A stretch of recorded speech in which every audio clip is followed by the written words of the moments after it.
एका जोरात टाळ्या वाजवा प्रभूच्या नावासाठी. हालेलुया. आपले डोळे बंद करा आणि जिवंत देवाच्या उपस्थितीमध्ये आपले हात जोडा. आपण एखाद्या माणसासमोर नाही, त्या जिवंत देवासमोर आहे. देव जरी आपल्याला दिसत नाही तरी त्याने वचन दिलं आहे, जिकडे तू आहेस तिकडे मी आहे. युगाच्या समाप्तीपर्यंत सर्व दिवस मी तुझ्या बरोबर असेल. ना मी तुला सोडणार, ना मी तुला त्यागणार.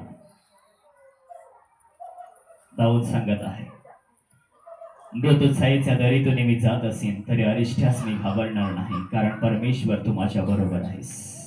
तू माझा पाठीराखा आहेस, तू माझा उत्तम असा मेंढपाळ आहेस. आणि म्हणून प्रिय बंधू भगिनींनो, आपण जे आहोत या ठिकाणी जिवंत देवाच्या उपस्थितीमध्ये आहोत. आपण जर एका मांडवाखाली आहोत तरी देव आपल्यामध्ये आहे.